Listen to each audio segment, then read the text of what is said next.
everyone, welcome back to my channel. This is Easily Knitfluenced and my name is Michelle.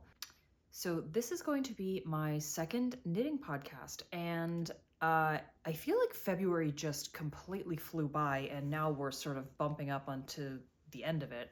So yeah, I didn't sort of feel in my head that I needed to film again yet, but I figured I would do these monthly. So here we are. It's the end of February, so I'm going to give a progress update report on everything I've been up to.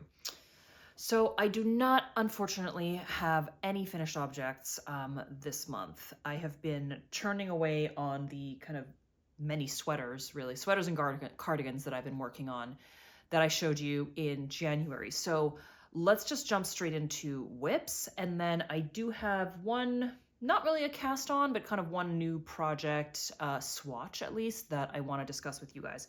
So starting off with, I think what was the big project in my last podcast, the Folklore Cardigan by Amy Gunderson. So any Swifties in the audience, you'll know this is a pattern based on a cardigan that Taylor Swift wore in one of her music videos. It is a DK weight pattern, a pattern designed for DK weight yarn, I should say, and it's knit in pieces. So I have completed, I don't know if this counts as a finished object. In my mind, it half does. It's a 0.5 finished project, but this is the back panel. So hopefully this will focus. Maybe I'll scoot back a little bit here so you can see a little better. But this is the back panel of the Folklore Cardigan. Now, this is the back panel, which I have, this has been fully washed, blocked, everything, and I really tested the machine washability of this yarn. I'm knitting this in the suggested yarn, which is Madeline Tosh DK, the superwash version. And, you know, kudos on the dyeing. Like, I was a little concerned about, like, bleeding for this part, which I'm seeing none of. So this went through a washing machine. I dried it flat on my my blocking boards, and it was totally fine. So really impressed with how this yarn has kind of like, the drape is really nice. It just has like kind of a lovely sort of feel to it now that it's been washed. And the cables, obviously, like they bloom beautifully. So really happy with this 1/4 of a cardigan. I don't even know how much of a cardigan this is, but yeah, it's just kind of flapping, hanging out in my my semi-finished objects pile. And then I am almost all the way through one of the panels for the front. So that's what this looks like. And I'm kind of, where am I here? Okay, yeah, so I'm sort of decreasing in this direction for the sloping of the cardigan, the way it would kind of slope up your shoulder here. So yeah, this is a labor of love. This project is taking me quite some time, and I'm feeling a little bit of time pressure now because for those who didn't tune into my last podcast, this is a gift knit. So I'm giving this away to somebody who loves knitwear and also loves Taylor Swift. And I'm seeing them at the end of March, which gives me another month, give or take, to finish this. And I also have to seam it. I need to knit the button band. So I'm feeling a little bit of time pressure now, like, not gonna lie. And the pattern is really like not doing me many favors. I think I mentioned in the last one as well, this is not the most hand-holdiest of patterns. And you know, in all fairness, I am a beginner knitter, but I do think, to be fair to myself, I don't necessarily need a pattern like a petite knit pattern or my favorite things knitwear pattern where, you know, everything is spelled out super explicitly and, you know, there's multiple check-in points. Like, so you know how sometimes you read a pattern and it's like, do this step, do this decreases, you know, you will have X number of stitches on the needles. And it does that like for every step that you have. And it super, super clarifies things. I don't necessarily need that because there's the Peggy sweater that I've showed in my last video. That is a very spare kind of pattern writing, as in it's like, you know, it's maybe 3 pages of text. You know, there's not a single word wasted there, but I have had no issues with that one at all because the words that are there are very clear in terms of their meaning and what it wants you to do and so on. So there's nothing wasted and nothing missing there. This pattern, I mean, all I can say is thank goodness for Ravelry and, you know, the hundreds of other kind knitters who uploaded pictures of their work, because if they hadn't, I would have made, I think, a bunch of pretty big blunders and errors in knitting this. And as it turns out, I've actually made kind of a big mistake, not a big mistake, but a noticeable, at least to me, a noticeable mistake in this panel. And because of the time crunch, I'm not going to have time to go back and fix it because it's like way down here. And I'm not sure if you can, maybe you can see this, but basically you're kind of decreasing like along this big cable here. And in the pattern, it does say that, and I kind of extrapolated looking at pictures from this, but what wasn't clear is that you kind of need like one little purl in between the end of this cable and like where you're decreasing, but I didn't know that. And so you can kind of see where the two cables for me just like blend together. And I only noticed it recently when I got like, you know, way the hell up here. And so now I'm like, I need to replicate this same error on the other side now, which, look, if it was a garment for myself, I would just take the time to go back and fix it. But I don't see this person that often. I'm going to see them in March. And I'm like, I really, really want to give it in person. And I just don't think I'm going to get this done in time if I go back and fix this. And listen, it still looks great. It's not the most noticeable thing. I think only a knitter would like look at this and realize. But I'm like, listen, you know, this is frustrating. It's really frustrating when, you know, I'm really doing my best here to kind of read the pattern, look at the pictures, make sure I'm not doing anything wrong, but it's like one tiny stitch. And, you know, the cable, at least in pictures, sort of, you don't see the purl on the side of the cable. And so I didn't notice it until I got to this point. I was like, well, this looks a little funky. It's like the cables are sort of like melding into each other. And then I looked back at pictures again and I was like, oh no, well, they must have kept like the purl stitch all along the side. So yeah, that is annoying. That's annoying. And it's making me a little anxious about like what else is in here that like I'm going to get wrong. At least this I'm almost done with. So I think, you know, this I have to replicate mirrored for the other side. So hopefully I'll make this mistake on purpose again, but hopefully there aren't like new mistakes I can make here. But the sleeves, now I'm like, oh God, like what, you know, what am I gonna get something wrong on the sleeves too that I'm not anticipating and that I'm gonna have to correct for? So stay tuned. A little bit of anxiety around that, but you know, in for a penny, in for a pound. I'm in for this now. So I have bought the yarn. It is being made, and you know, come what may, this is going to turn into some kind of cardigan. So we shall see. So that's the one I'm spending the most time on now. So we'll look at the other ones in a second here, and this is still so we'll look at the other whips in a second here. Okay, my Peggy sweater. So my Peggy sweater, I've made more progress on this sleeve. So I'm almost done with the first sleeve here. I think I have maybe one more repeat of the kind of the diamond shaped pearl design here. And then I need to do the ribbing, and then I'm done with one sleeve and I can move on to the other. So yeah, this is coming along, but I have to share needles with it for the folklore. So that's the same needles, which means that's why this is on little Christmas stitch markers here. But yeah, still loving this. I'm, you know, every time I kind of see it out of the corner of my eye, I just love this color. So I'm knitting this in the suggested yarn, which is the Sandnes Garn Sunday and the Tin Silk Mohair, in the color 8236, I think. So the matching green color.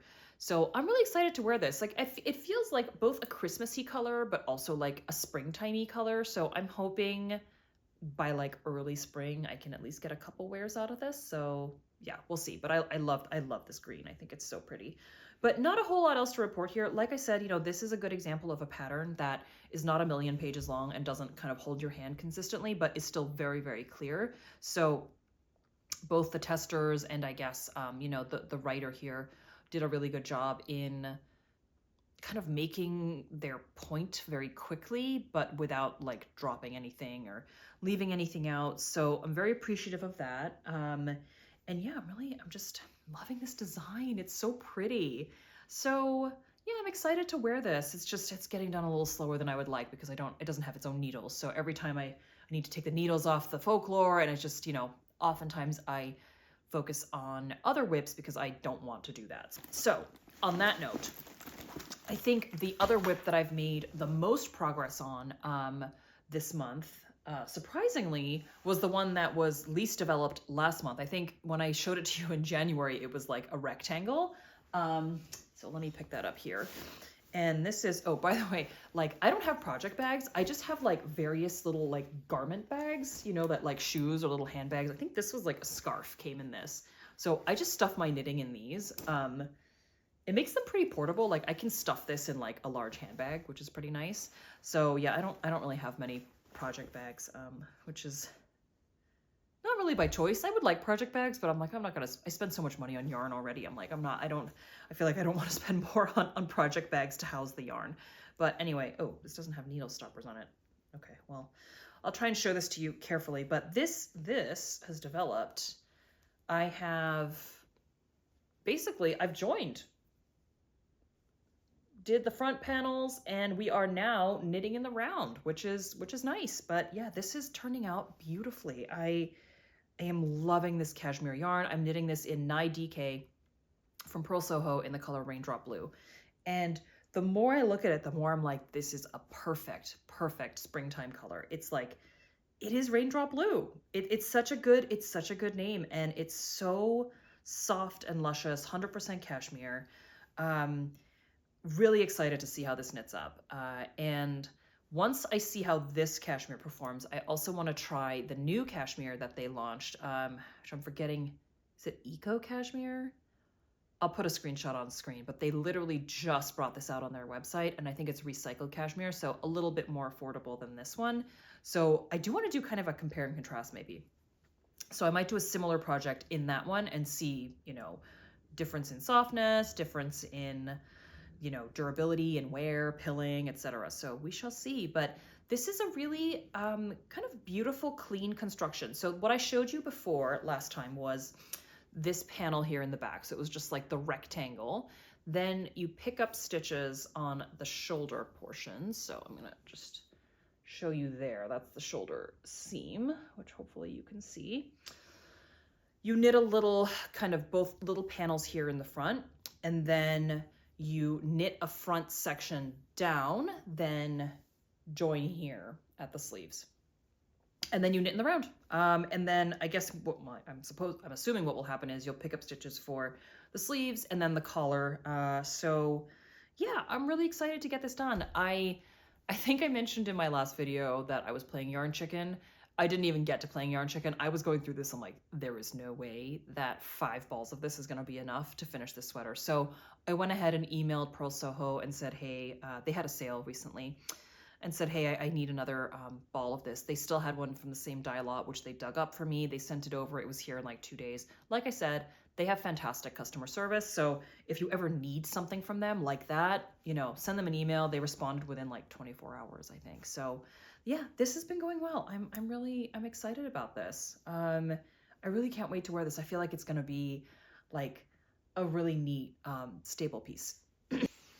Okay, then another one I've made decent progress on, I think, is the Eva cardigan, which you're going to see a lot of unwoven in ends here, but please forgive that part of this. Oh, this one does have stitch stoppers. That's good. So I think when I last showed this to you, I had just started, I just split for sleeves, I think, or just like, it was just under the sleeves and knitting the body. So I've actually come quite a long way in the body for this one. Lots of ends here. So this is coming along. It's getting longer. I'd say this probably gets to like, I don't know, my mid-back, somewhere around there. So still a ways to go, but I'll show you the front as well.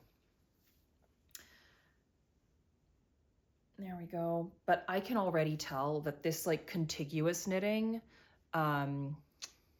is gonna look so clean on the shoulder once this is done. I'm really excited to see what this looks like blocked and you know, ready to kind of wear, because when I tried it on recently, like just the shoulder part looked so crisp. I'm really intrigued to see how this fits versus other constructions, because I'm trying out different construction methods just to, as sort of a side note here, really because I realized a lot of the sweaters that I made, or some of the sweaters I made last year that I don't love, I think is more because of construction than sizing. So I noticed looking back that two sweaters that I was most iffy on, the Anchor and then the Fern sweater that I gave away as a gift, both of those were circular yokes. And I've seen other podcasters kind of have issues with circular yokes and like getting the fit of the bust and everything right. And I think that's what happened to me too. And thinking about my wardrobe, I don't wear much circular yoke stuff, if any at all. So maybe not surprising that those were the ones that didn't work out. But in any case, I'm experimenting with different construction methods just to see like which I like the most. So that's going to be kind of an ongoing experiment project throughout the course of this year, I guess. So that's it for whips. Unfortunately, none of these are really close to done yet. I guess maybe the Peggy sweater is the closest, but it's also the one I'm working the least on, unfortunately. But yeah, that's it for whips. Now I have one little swatch that I want to show you guys. Okay, so here's the swatch that I made for the Cardi Cocoon, which was a project that I mentioned last time, like wanting to make with like my acquisitions. So hopefully you can see this. I mean, I probably made this swatch a little too small, but here's why we swatch, guys. I don't like doing this any more than the next person, but this I did in the recommended needle size, which I'll put all the details up here, also the yarn I've used and everything. And I feel like this fabric is too loose. Like ignore this part. I tried to, here you can see where I tried to see if I could do the cable without a cable needle. The answer to that is no. So this little row down here I did with a cable needle. So that's the tidiest. But even here, I'm like, this fabric is like, it's a little too loose for me. I kind of want it like a little bit like a little tighter. And I'm already like one stitch over gauge with the recommended needle. So I'm like, if I size down, that problem's gonna get even worse. So I'm not really sure what to do. Like from memory, I think this pattern has like 26 centimeters of positive ease, which is a lot. That's like almost 12 inches, I think. Like I could afford to have that extra couple of stitches, let's be honest. But then I also don't know what the finished item is going to look like, how it's going to affect the row gauge as well. Although it's a long cardigan, so maybe that doesn't matter as much. But I haven't quite made my mind up about this. The good news is I love this coloring. So, you know, this, hang on, I'm just going to grab the two yarns that this comes from so you can actually see like the pairing here. Give me 1 second. So, okay, so I have the two yarns in balls here to show you, and I can hopefully compare against the swatch. So here is the main color, which is sort of a kind of a warm tone, neutral, like slightly pink color. And then you've got this gray sort of silk mohair coloring. And that produces, I'll hold this in front here and maybe you can kind of see, that produces this swatch.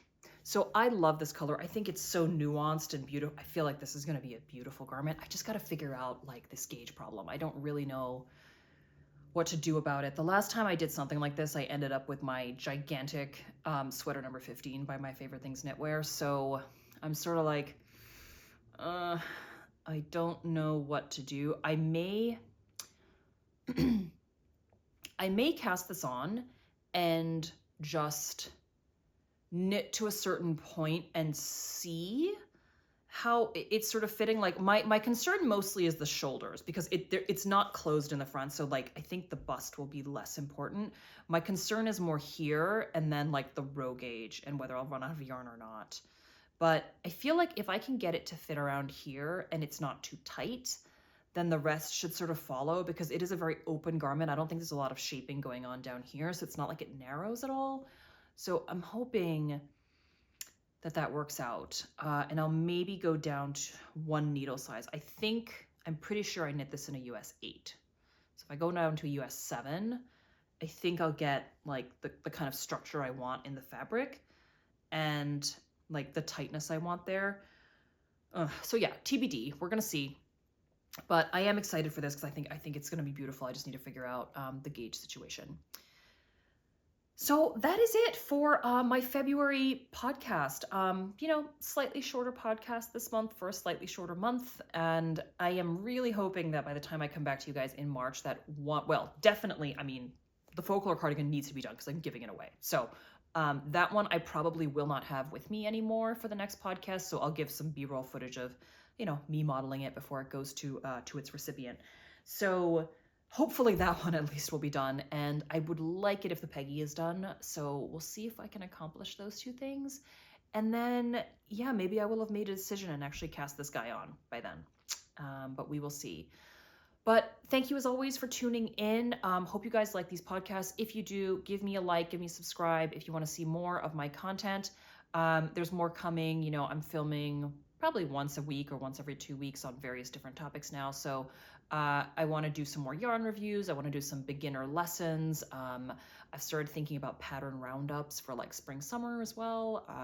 Wishful thinking as we sit here on a gloomy, rainy day in New York. So stay tuned. Thank you guys for tuning in. And I will catch all of you next time. Bye for now.